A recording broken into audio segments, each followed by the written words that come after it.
Oi, quinto ano. A nossa aula de agora é sobre a reprodução de nós, seres humanos. Como funciona? Qual é o passo que nós temos que fazer? Você já se perguntou de onde você veio? Para que a tia Laís pudesse estar falando aqui com vocês, teve que acontecer a reprodução humana, né? Onde teve o encontro da uma relação, um ato sexual de um homem e de uma mulher. Como é que isso acontece? Olha só, o ciclo da vida é: nós nascemos, crescemos, nos reproduzimos e morremos, né? Isso é uma descendência, né? Por exemplo, se isso não acontecesse, certamente a nossa espécie já não existiria mais. É necessário, né? Deus pensou em tudo. E aí a ciência ela vem para comprovar que através da relação entre homem e mulher, ou seja, onde os órgãos eles entram em contato, é onde vem e se formam os bebês. Como é que isso acontece? Bom, como a tia falou, para que eu pudesse estar falando, para que você aí de casa pudesse estar me escutando e nós, enquanto seres humanos, precisou existir a relação entre um homem e uma mulher. E os seus órgãos teve que se juntar e terem uma relação, um ato sexual. O que acontece? Muitas pessoas, né, acontece que o ciclo delas não é esse: nascer, crescer, reproduzir e morrer. Muitas pessoas não vão deixar filhos, mas isso é muito importante. Lembra que a tia falando da reprodução natural? Um homem e uma mulher, né? E aí para terem pelo menos 2 filhos para haver a reprodução. Então, há milhões de anos aí, né? Mais de milhares de anos é feita da mesma forma. E é assim que a nossa espécie vem sobrevivendo. Então, vamos lá. O nosso corpo, quando a tia tinha mais ou menos ali pelos 10 até 12 anos, tudo vai mudando, assim como vocês. Quando a gente chega na fase dos 10, 11, 12 anos, nós conseguimos perceber algumas coisas que fazem com que a gente mude, né? Mude o nosso jeito de falar, né? Há o crescimento, por exemplo, dos seios nas meninas, o quadril vai alargar, nos meninos os ombros vão se alargar, não é mesmo? E nessa fase mesmo que nós chamamos de puberdade, a fase dos 10 aos 12 anos, em que a criança ela começa a entrar na puberdade, que é o quê? Que é onde o corpo ele entende ali que você está mudando. Ou seja, que você está se preparando para ser ali um adolescente, futuramente um adulto que possa se reproduzir, tá? E aí, como é que isso acontece? No caso dos meninos, né, começa a nascer pelos, começa a ter pelos nas axilas, nas meninas também, né, nas partes, nos órgãos reprodutores, tanto quanto o masculino e também no feminino vai haver o crescimento de pelos. No caso dos meninos, devido à testosterona, que é o hormônio responsável por isso, vai acontecer que a voz vai engrossar. As meninas vão sentir também devido também ao hormônio feminino também transformar o corpo dela. E nas meninas, isso é marcado pelo quê? Pela menstruação. Ou seja, o corpo da menina e do menino vai mudando, né, nessa fase dos 10 aos 12 anos. Tia, como é isso? No caso dos meninos, né, entra ali na puberdade e tudo, o corpo começa a produzir os espermatozoides. No caso das meninas, né, não é o menino que produz, a menina vai receber, a mulher não vai receber o óvulo e vai fecundar? Ela não é a mulher que gera? Então, onde isso vai acontecer? No útero. E no caso das meninas, esse período também é marcado pela menstruação. Por quê, tia? Porque no caso das meninas, a menarca, que é a primeira menstruação, marca esse momento. O que acontece? Lá dentro do seu corpo, né, lá no seu útero, vai haver ali um período em que ele entende, né? Quando a pessoa menstrua a primeira vez, vai haver um período que ele entendeu, opa, agora eu já posso gerar um bebê. É mais ou menos assim que o útero entende.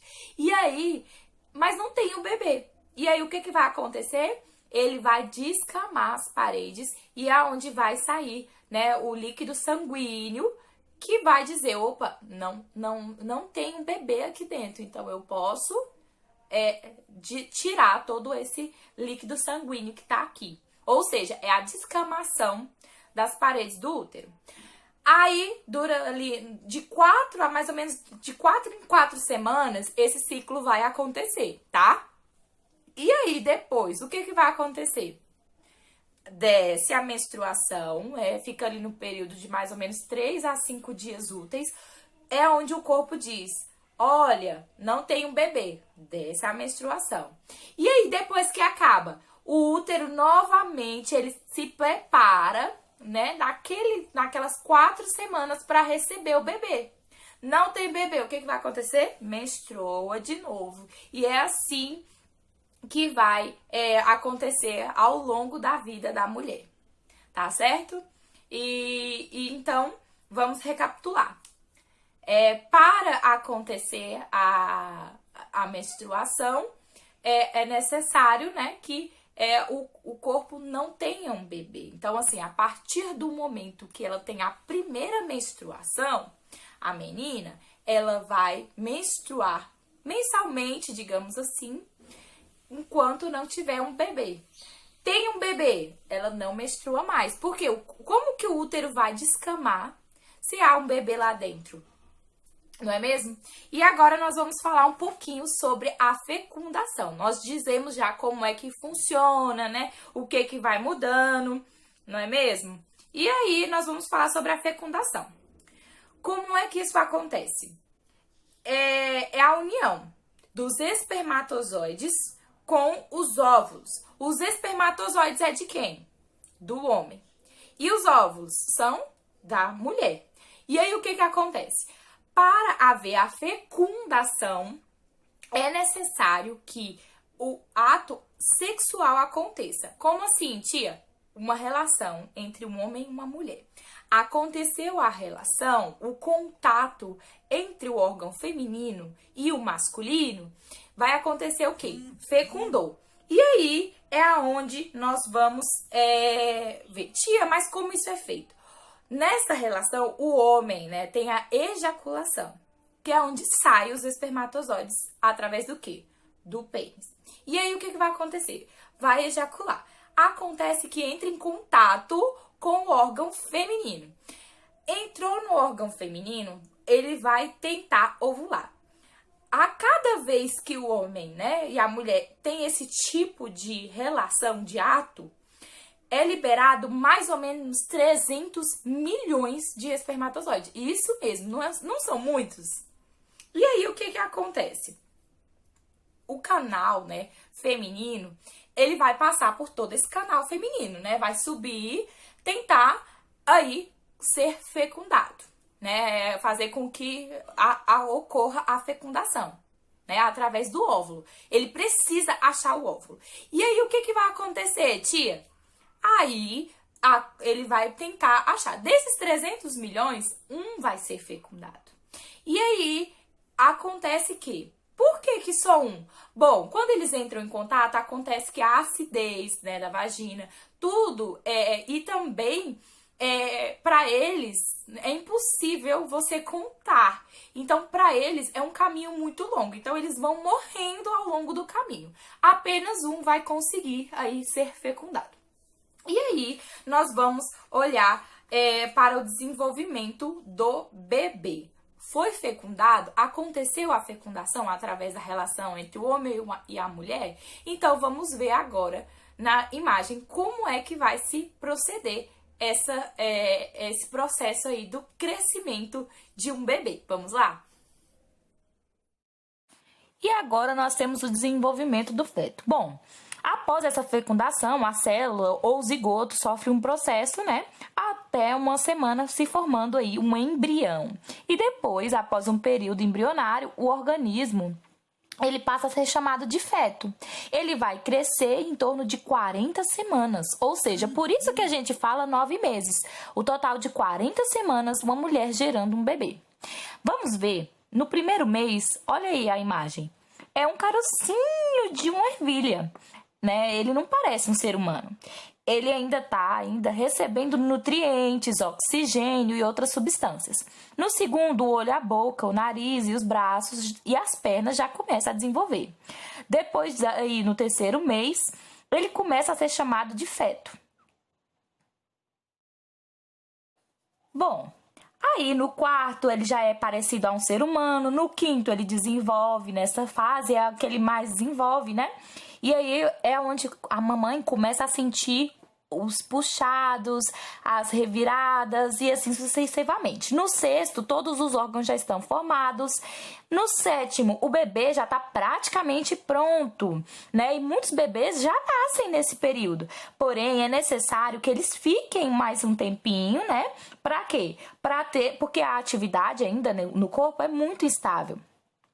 Nesse mesmo mês, né, no oitavo, o feto ele se prepara para nascer, colocando a cabeça para baixo, ou seja, é no oitavo mês que ele vira, né? E no nono mês chega ao fim da espera da mamãe e finalmente ele está pronto para nascer. É um período muito longo, mas é necessário para quê? Para formar, porque às vezes se o bebê nasce de 7 meses, ele vai ter que ficar um período guardadinho lá, incubado, né? Entubado para poder amadurecer os órgãos. E aí chega a hora do nascimento, né? Qual é a hora desse nascimento? É a hora do parto, né? Alguns nascem de parto normal, como a tia falou, o bebê vira e ele vai sair, né, pela vagina. Ou então tem o parto cesariano, né? A cirurgia cesariana, onde o médico vai cortar na região do abdômen da mãe. Existem essas duas formas do bebê vir ao mundo. E quem é o responsável por trazer esse bebê ao mundo quando tem aí essa cirurgia? É o obstetra, tá? E então, agora que nós vimos, vamos para as atividades.